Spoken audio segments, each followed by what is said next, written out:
Assalamualaikum warahmatullahi wabarakatuh. Perkenalkan, kami dari kelompok 4 dari 10E2. Jadi kami membahas tentang apa itu P5. Dan kami akan menjelaskan macam-macam penyakit reproduksi yang disebabkan oleh bakteri atau virus dan cara pencegahannya. Sebelum itu, kami akan perkenalkan diri terlebih dahulu. Perkenalkan, nama saya Rahmita Resawati.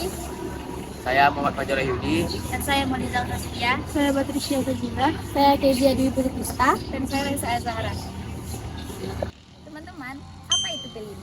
P5 adalah sebuah kegiatan kurikuler yang berfokus pada pendekatan proyek untuk memperkuat upaya dalam mencapai kompetensi dan karakter yang sesuai dengan profil pelajar Pancasila yang didasarkan pada standar.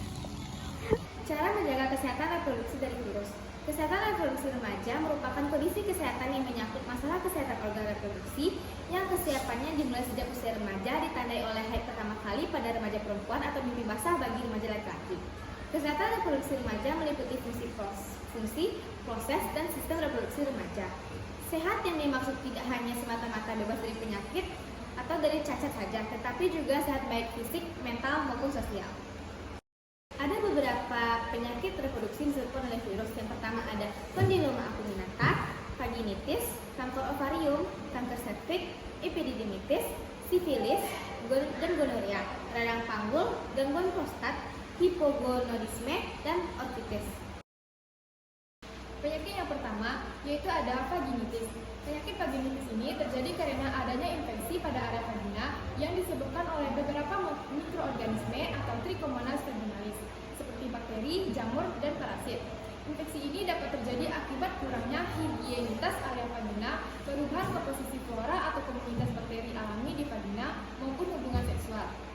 Bila tidak diatasi dengan baik, vaginitis dapat mengganggu kualitas hidup perempuan.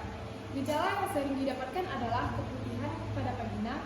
Keputihan ini disertai rasa gatal atau bau, dapat disertai berwarna kekuningan atau kehijauan.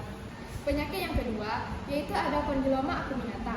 Condyloma acuminata ini dikenal juga dengan kutil kelamin, merupakan penyakit sistem reproduksi wanita yang disebabkan oleh virus yang bernama Human Papilloma atau HPV. Umumnya tipe risiko rendah.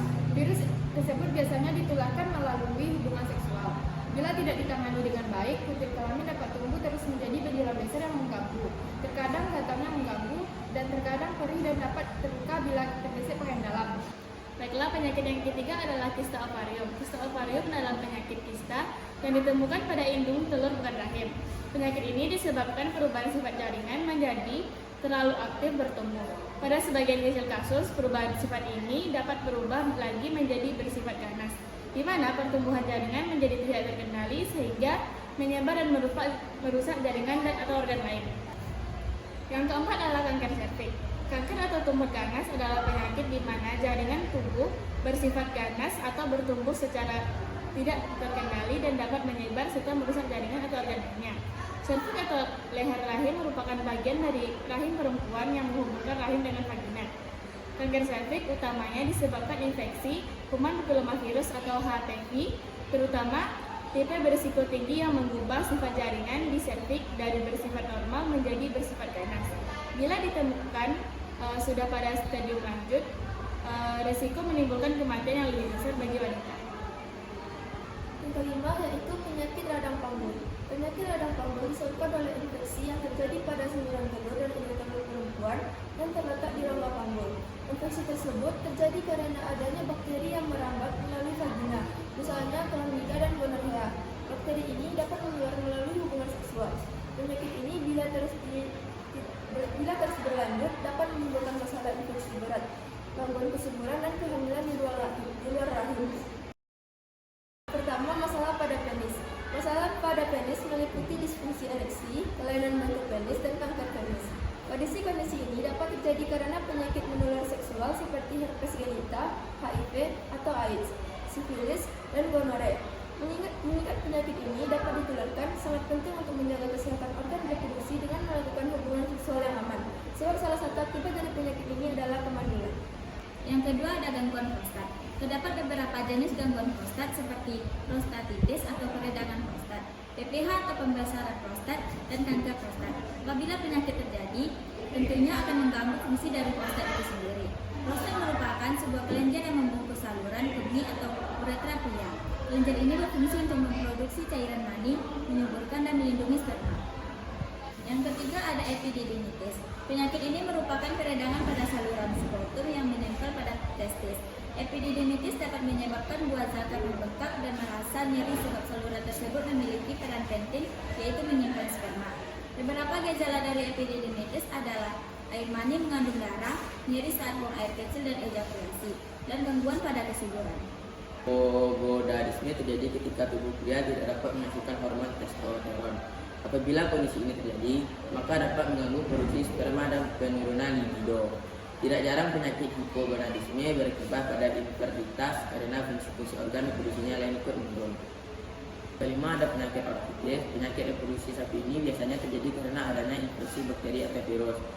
Paravirus atau orchitis dapat menyerang salah satu testis ataupun keduanya. Hampir mirip dengan epididimitis, beberapa gejala yang terjadi karena orchitis dalam bengkaknya buah zakar hingga menimbulkan rasa nyeri.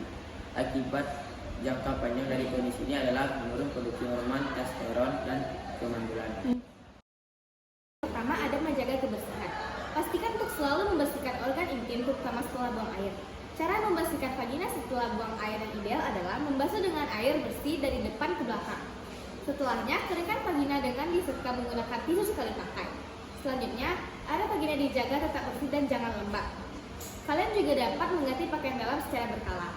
Kedua, ada konsumsi makanan sehat. Sangat dianjurkan untuk mengonsumsi makanan kaya akan protein, lemak sehat, antioksidan, serat, vitamin, dan juga mineral. Beberapa contoh makanan yang sangat baik untuk organ reproduksi adalah tomat, tuna, makarel, karena kaya akan nutrisi baik. Namun, bila kalian punya makanan favorit lain yang juga kaya nutrisi, boleh juga untuk mengkonsumsi makanan sehat tersebut. Terakhir, ada hindari seks berisiko. Penyakit reproduksi juga rentan terjadi karena bakteri yang ditularkan melalui hubungan seksual. Berhubungan seksual dengan lebih dari satu pasangan memiliki risiko paparan yang semakin banyak bakteri yang dapat dipindahkan saat berhubungan seksual. Dengan begitu, sangat penting untuk menghindari kebiasaan melakukan hubungan seksual dengan pasangan yang berbeda tanpa pengaman. Sekian penjelasan dari kelompok kami tentang P5 dan macam-macam penyakit reproduksi yang disebabkan oleh bakteri dan virus dan cara pencegahannya. Semoga setelah menonton video kami, kalian mendapatkan ilmunya. Dan terima kasih telah menonton video kami sampai habis. Kami tutup dengan Assalamualaikum warahmatullahi wabarakatuh.